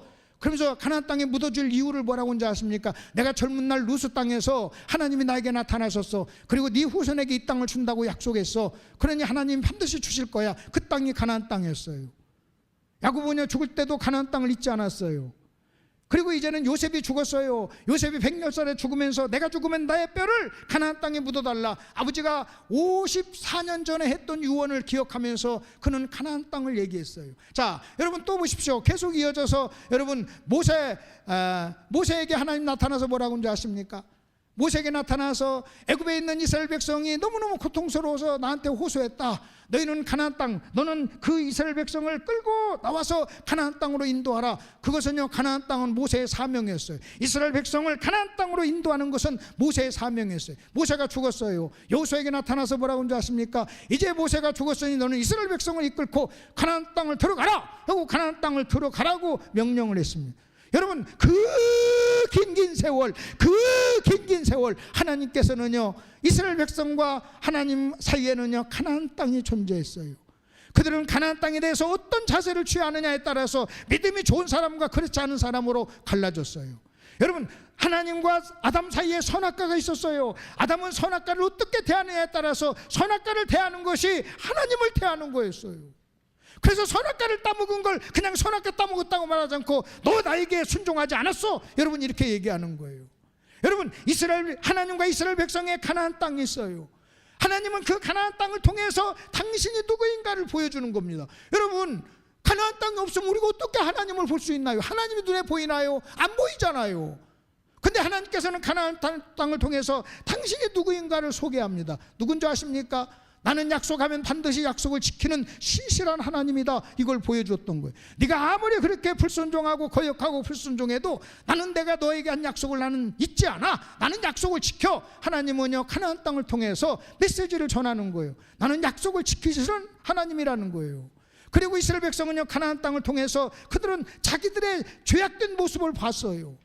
이 가나안 땅은요 이스라엘 백성에게 하나님의 신실한 모습을 보여주기도 하며 동시에 내 자신이 얼마나 추악하고 내 자신이 얼마나 죄인이고 내가 얼마나 믿음 없는가를 보여주는 땅이 가나안 땅이었어요. 이해가 되시나요? 이해가 되십니까? 그러면 이것을 오늘 우리에게 한번 적용해 봅시다. 저와 여러분에게 선악과는 뭐고 저와 여러분에게 가나안 땅은 뭡니까? 저와 여러분에게, 여러분 선악과는요 행복이라는 단어와 연결이 되어 있어요. 순종하면 행복하다는 거예요. 여러분 가나안 땅은 뭐와 연결되어 있는 줄 아십니까? 순종하면 젖과 꿀이 흐르는 약속의 땅인 거예요. 근데 재밌는 것은요 여러분 순종했을 때 행복이고 순종했을 때 젖과 꿀이 흐르는 땅인데 순종하지 아니하면요 저주의 땅이에요. 그러면 한번 보십시다. 여러분에게 있는 모든 것은 하나님과 여러분 사이에 있는 여러분의 선악과요 여러분의 가나안 땅입니다. 요 얘기예요. 내가 남편이라면 아내는 하나님과 나 사이에 있는 여러분 나의 선악과요 나의 가나안 땅이에요. 내가 내 아내를요 귀히 여기고 사랑하면 내 아내는 나에게 행복의 원천이 되고 동시에 내 아내는요 젖과 꿀이 흐르는 가나안 땅과 같이 약속의 땅이에요. 축복의 땅이에요. 그러나 내가 순종하지 않잖아요. 그러면요 우리는요 저주가 임해요. 불순종은 항상 죄는 저주를 임해요. 여러분 남편은 뭡니까? 하나님과 나 사이에 있는 나의 선악과요 나의 가나안 땅, 오늘 나의 가나안 땅이에요. 나에게 다가오는 모든 사건은 오늘 나에게 찾아오는 선악과요 가나안 땅이에요. 내가 그것을 어떻게 하느냐에 따라서 어떻게 응답하고 어떻게 반응하느냐에 따라서 여러분 나에게 다가온 그것은요 축복도 되지만 저주도 돼요. 가나안 땅이 그냥 가나안 땅이 아니에요. 순종하면 약속 가나안 땅이지만 순종하지 않으면 여러분 열명이 뭐라고 하는지 아십니까? 그 땅은 거루민을 삼키는 땅이요 저주받은 땅이라는 거예요. 왜 거루민을 삼키는 땅이라고 하는지 아십니까? 가나안 땅이 옥토니까 그 자리를 차지하면 그 자리를 차지하려고 사람들이 막 밀고 쳐들어와서 전쟁을 하니까 그 땅에 있는 사람들이 죽었어요. 죽어나갔어요. 그러니까요 사람을 삼키는 땅이라고 얘기합니다. 그래서 그들은 말하기를 하나님 우리를 가나안 땅으로 몰아넣어서 우리를 죽이려고 하는구나 하고 저주의 땅이라고 그랬어요. 그게 여러분 가나안 땅이에요. 여러분 보십시오. 여러분 교회는요 여러분과 하나님 사이에 있는 여러분의 선악과요 가나안 땅이에요. 목사님은요 하나님과 여러분 사이에 있는 여러분의 선악과예요. 목사인 저에게 있어서는요 여러분 성도가 하나님과 나 사이에 있는 선악과예요. 하나님과 나 사이에 있는 가나안 땅이에요. 모든 것을 여러분 그렇게 연결을 해보세요. 가나안 땅과 선악과는 한 가지 메시지를 전합니다. 하나님께 순종하라 그거예요. 하나님께 순종하라. 가나안 땅이나 선악과나 메시지를 말씀을 담고 있어요. 순종하라고 요구합니다. 여러분 아내는 나에게 뭘 요구하는지 아십니까? 하나님은 아내를 통해서 아내를 사랑하고 귀히 여기라고 하는 말씀을 순종할 것을 요구해요. 여러분 하나님은요 나와 하나님 사이에 남편을 둬가지고 남편을 사랑하고 존경하라고 그걸 요구하고 있는 거예요. 여러분이 남편을 존경하면요 순종하면 여러분의 남편은 여러분의 젖과 꿀이 흐르는 가나안 땅이지만 불순종하면요 그 남편은요 여러분에게 저주가 되는 땅이에요. 이것은요 성경이 끊임없이 우리에게 말씀하는 거예요. 지금도 이 법칙은요 여전히 변함없이 유효해요. 성경은 우리의 거울입니다. 자, 그러면 이것을 가지고 여러분 4번으로 넘어갑시다. 4번이 본문이에요. 그럼 이제 본문 얘기하면 언제 하느냐 걱정하지 마세요. 금방 끝나요. 여러분 13장 14장에서 가나안 땅에 대한 이야기합니다. 근데 13장 1절 2절에서 뭐라고 하는지 아십니까? 하나님이 이스라엘 백성에게 너 가나안 땅 정탐하라. 각 지파에서 한 명씩 대표로 뽑아서 보내라 그래. 그래서 12명이 가나안 땅에, 우리가 내용 너무나 잘 알아요. 그들이 40일 동안 정탐하고 왔어요. 정탐하고 와가지고요 그들이 보고를 합니다. 그 보고가 10명과 2명이 갈라집니다. 이 얘기를 좀 여러분에게 하려고 해요. 10명과 2명이 갈라져요. 자, 그러면 저 좀 보십시오. 오전에도 얘기하다시피 여러분 10명의 보고가 거짓말입니까? 아니에요. 그들은요 여러분 그 12명은 어떤 사람인 줄 아십니까? 각 지파에서 뽑힌 대표예요. 각 지파의 최고로 똘똘한 사람을 뽑은 거예요. 가장 똑똑한 사람들이에요. 그러니까 여러분 12명이 여러분 그냥 대충 보낸 게 아니에요. 각 지파에서 대표 한 명씩 대표 선수예요. 그래서 우리가 여기서 하나 아셔야 될 게 있어요. 머리가 좋다고 해서 예수 잘 믿는 거 아니에요. 머리가 똑똑하다고 해서 예수 잘 믿는 거 아니에요. 내가 잘났다고 해가지고 예수 잘 믿는 거 아니에요. 12명은요 다 잘난 사람이었어요. 다 똑똑한 사람이었어요. 자, 그 12명이 여러분 가서 정탐을 하고 왔어요. 정탐을 하고 와서 보고를 합니다. 이제 그 얘기를 하려고 합니다. 그들이 가나안 땅에서 본 것이 뭐냐는 거예요. 여러분, 그들이 가나안 땅에서 본 게 뭐냐? 오늘날 저와 여러분이 인생을 살면서 만나는 그것이 곧 그들이 가나안 땅에서 본 것하고 똑같아요. 만일 오늘날 내가 내 인생길에서 만나는 그것이 여러분 이스라엘 백성이 가나안 땅에서 만난 본 그거예요. 그것이 아니면 그 말씀이 나에게 무슨 의미가 있습니까? 그러면 그것을 한번 적용을 해봐야 돼요. 이스라엘 여러분 12명의 정탐꾼이 가나안 땅에 들어가서 그들이 보고 만나고 여러분 관찰하는 것이 뭐냐? 그것을 오늘날 저와 여러분에게 적용되는 용어와 표현으로 바꾸면 그걸 뭐라고 하는지 아십니까? 그들은 가나안 땅에 들어가서 현실을 만난 거예요. 현실.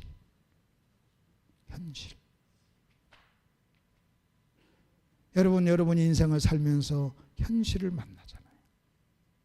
여러분이 삶의 현장에서 만나는 모든 것, 그게 여러분의 현실이에요. 아멘. 다시요.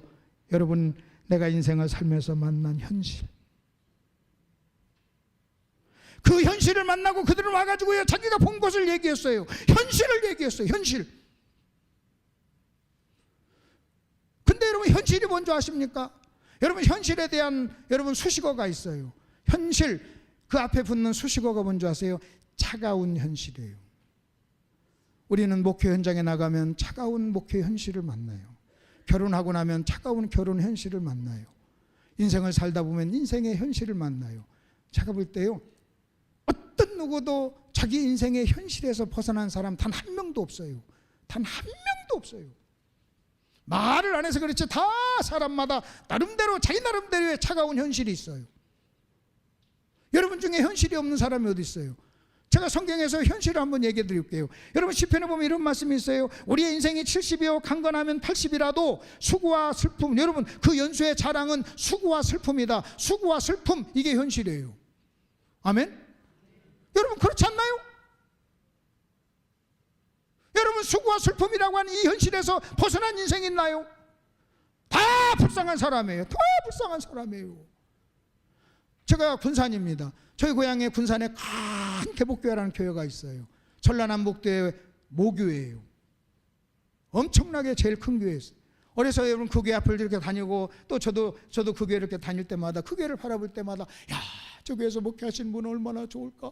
와, 저런 데서 목회하시는 분은 내가 목사가 된 후에 더 야, 저런 데서 목회하시는. 근데 어느 날 제가요 그 교회 부흥회를 가게 됐어요. 한 주간 동안 부흥회를 했어요. 124주년 됐을 때 갔어요. 지금은요 130주년도 140주년이 됐어요. 여러분 교회가요 연수가 오래됐다는 것은 좋은 사람도 많지만 꼴통도 많다는 얘기예요. 하여튼 나는 그 교회를 갔어요. 그 교회를 가서 부흥회를 인도하는데 그 목사님의 현실을 내가 본 거예요. 일주일 동안 계속 만나서 얘기하다 보니까요 현실을 본 거예요. 마지막 날 같이 둘이 식사를 하는데 문자를 해요. 얼굴이 하얘져요. 근데 벌써 나는 알았죠. 이분은요 너무나 은혜를 받아가지고 사례비를 좀 더 주고 싶은 거예요. 그래서 여러분 회계 장로님한테 좀 사례비 좀 올려드립시다. 그러니까 그 짝수 문자가 왔어요. 법대로 합시다. 그런 거예요. 그러니까요 꼼짝 못하는 거예요. 정한 대로 합시다. 그런 거예요. 이미 1년 예산에 정한 대로 합시다. 그런 거예요. 마지막 날 사례비를 주면서 장로들 다 모으더라고요. 한 40-50명 되는 장로들 모아놓고 목사님 더 드리고 싶었지만 법대로 해야 된다고 해서 더 못 드립니다. 그리고 저한테 주더라고요. 그렇게 큰 교회 그렇게 뭐 하는데 그거 하나 결정을 못해요. 자기가 은혜를 너무너무 받아서 자기가 생각했던 것 드리면 너무 적은 것 같아서 좀 올려드리고 싶은데 그것 하나 못하는 거예요. 그건 하나의 예예요. 식사를 계속 강사라고 식사 제공 대접을 하잖아요. 식사 대접을 하는데 단 한 명도 장로님이 대접한 예가 없어요. 전부 다 집사님들이 대접해요. 근데 그랬어요. 아니요, 어떤 교회는 장로들이 대접하는데 왜 이 교회는 이렇습니까? 우리가 현실이 이렇습니다. 제가요, 그렇게 집회하고 나서 그 교회 그 목사님 부러워하지 않아요. 불쌍해요. 불쌍해 죽겠어요. 그러니까 그렇게 큰 교회, 역사가 있는 교회, 숫자가 많은 교회, 몇십 명, 수십 명의 장로들이 있는 교회인데도요, 여러분 그 목사님은 목회 현실 속에서 나중에요, 여러분 19년 됐을 때 쫓겨났어요. 장로교회는 20년 되면 원로 목사를 해야 되는데 원로 목사 주기 싫다고 19년째 쫓아냈어요. 그러면 여러분 보세요.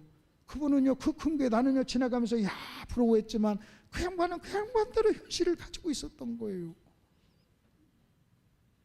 여러분, 저는 가끔 와서 여러분 앞에 이렇게 서니까 얼굴 번들번들하고 그러니까 현실이 없는 것 같죠?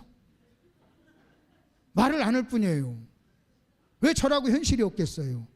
저 일주일 전에 차 받쳐가지고 차 폐차했어요.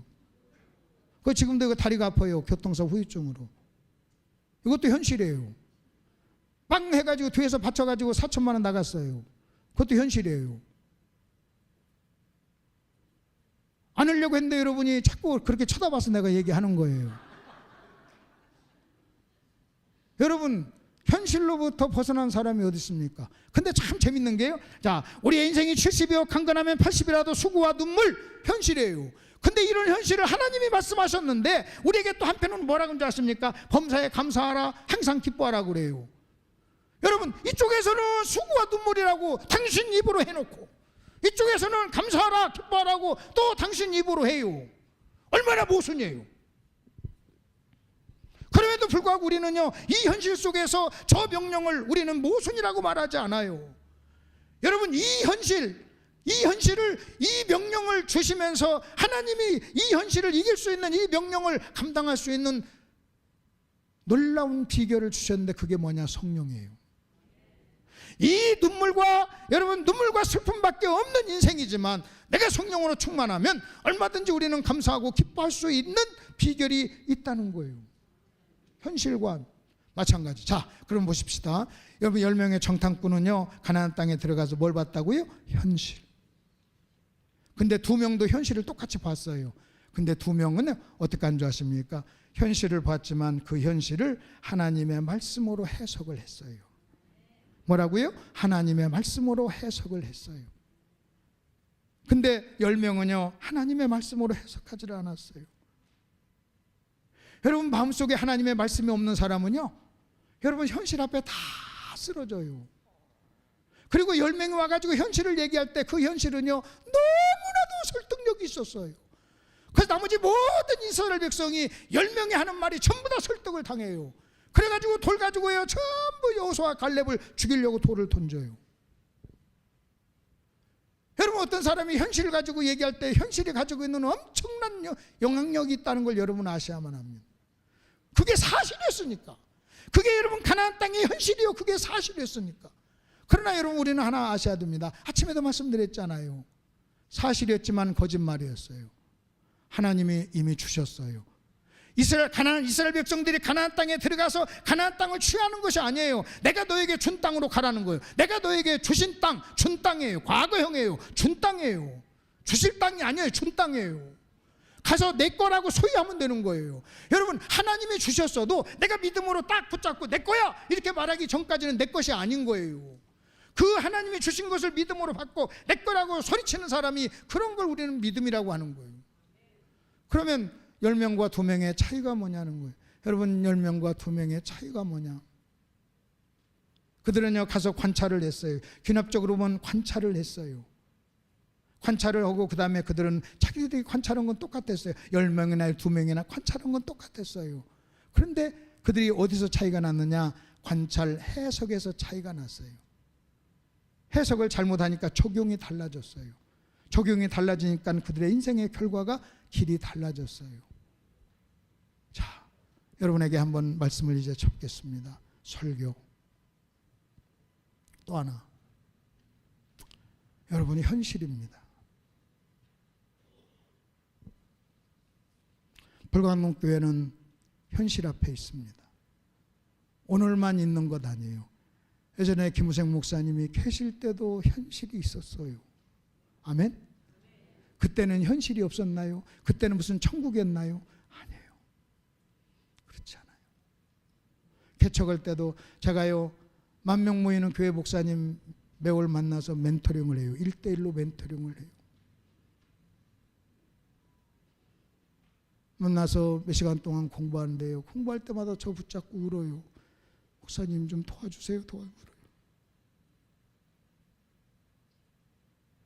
여러분 10,000명 모이니까요. 돈하고 숫자는요. 전혀 문제가 아니에요. 근데 또 다른 현실이 있어요.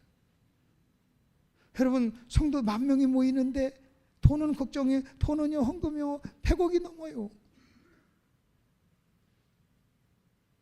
근데 그에 차가운 현실이 있어요. 차가운 현실이 있어요. 아버지가 갑자기 돌아가셔서 아버지의 사역을 이어서 사역을 하는데 너무나 현실이 있어요.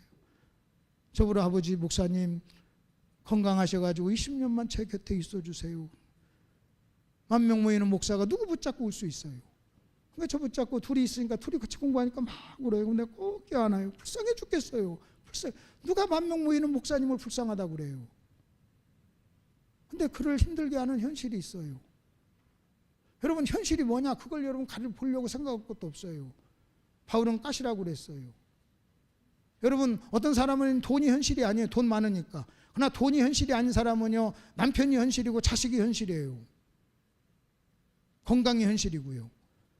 여러분 어떤 사람, 여러분 보세요. 제가 그래서 그 친구한테 그래요. 10,000명 모이면 10,000명 모임의 목회의 현실이 있고 개척교회 20명 모이면 20명 모이는 현실이 있다. 현실의 종류만 다르지 현실이 존재하진 않아. 이거 끝나도 또 다른 현실이 찾아올 거야. 우리 믿음으로 이기자. 말씀으로 해석하자. 말씀으로 해석하자. 다른 방법이 뭐가 있냐? 말씀으로 해석하자.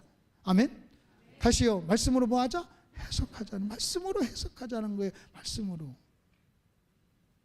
제가 우리 김 목사님 만나면, 김 목사님과 교제하면 김 목사님이 만난 목회의 현실을 저한테 얘기하겠죠. 또 제가 보겠죠. 내가 누구를 만나서 상담하면요 자기 현실을 얘기해요. 꼭 끌어안고 얘기해요. 너만 있는 게 아니야. 다 있어. 믿음으로 이겨야지. 포기하면 안 돼. 우리는 2명이 돼야 돼. 그래서 여러분 결론이 뭐냐? 오늘 설교 결론이 뭐냐? 거기 보세요. 결론 보세요. 자, 1번 정탐꾼들이 가나안 땅에서 본 것이 무엇입니까? 현실. 10명과 2명의 차이는 무엇입니까? 여러분 10명과 2명의 차이는요 하나는 악평하고 하나는요 젖과 꿀이 흐르는 땅이라고 얘기해요. 똑같은 땅인데도, 관찰을 똑같이 했는데도. 왜 이런 결과가 있었느냐? 해석의 차이입니다. 결론은 이겁니다. 우리는 하나님의 말씀을 가지고 자기에게 다가오는, 우리에게 다가오는 모든 사건과 환경을 해석할 수 있어야 돼요. 하나님의 말씀을 가지고 해석하자. 여러분 가나안 땅이 우리에게 주는 교훈입니다. 가나안 땅이 우리에게 주는 교훈 간단하게 압축하면요 하나님의 말씀을 가지고 해석하자. 그러면 가나안 땅은 젖과 꿀이 흐르는 땅입니다. 그렇게 하지 아니하면 가나안 땅은 저주의 땅이 됩니다. 그것을 여러분이 선택하시는 겁니다. 여러분이 선택하시는 거예요. 여러분에게 다가오는 모든 것은 하나님과 여러분 사이에 있는 선악과요 가나안 땅이요 말씀을 담고 있는 거예요. 어떻게 하시겠습니까? 정답은 순종하는 겁니다. 그러면 여러분 아내가 가나안 땅이 되고 남편이 가나안 땅이 되고 행복이 되고 하나님께 영광 돌리는 박수 한번 하십시다. 기도하겠습니다. 기도합니다. 하나님 아버지 은혜를 감사합니다. 우리가 하나님 앞에 서서 하나님의 말씀을 들었습니다. 권능을 행한 고울들이 회개하지 않았을 때 우리 주님은 그들을 책망했습니다. 아버지 하나님, 오늘 말씀을 듣고 우리는 무엇을 회개해야 됩니까? 가르쳐 주시고 알려주시옵소서. 그저 추상적으로 피상적으로 은혜 받았다고 좋았다고 말하지 않게 해주시옵소서. 그렇게 반응하면 우리의 삶에 변화가 없습니다. 말씀을 전하는 자도 회개가 목표요, 말씀을 듣는 자도 회개가 목표입니다. 하나님 아버지, 도대체 하나님께서는 오늘 말씀을 통해서 내가 무엇을 회개하길 원할까요? 한 번쯤은 우리가 이 생각을 해야 될 줄 믿습니다. 하나님, 저희들에게 은혜를 베풀어 주시옵소서. 사랑하는 성도님들, 그 자리에 조용히 한번 일어나시길 바랍니다. 그리고 오늘 들은 말씀대로 여러분, 도대체 오늘 말씀은 나에게 무엇을 회개를, 어떤 회개를 원하는가를 한번 잠깐 생각하시길 바랍니다. 다시 한번 말씀드립니다. 오늘 말씀을 들었습니다. 저도 회개를 목표로 말씀을 전했습니다. 여러분도 회개를 목표로 말씀을 들었을 줄로 믿습니다. 저도 하나님 앞에서 말씀을 전했고 여러분도 하나님 앞에 나왔습니다. 자기를 부정하는 설교자가 자기를 부정하는 청중에게 하는 게 설교입니다. 부정하지 아니하면 설교는 설교로 다가오지 않습니다. 수천 편을 들어도 아무런 의미가 없습니다. 하나님, 그저 오늘 말씀을 듣고 은혜 받았다, 유익했다, 좋았다, 감사하다 그렇게 반응하는 것으로 만족하지 않게 해주시옵소서. 도대체 하나님은 왜, 무엇 때문에, 어떤 회개를 원해서 이 말씀을 전했을까? 이 말씀을 들려주셨을까? 잠깐 생각하며 여러분 기도하시길 바랍니다.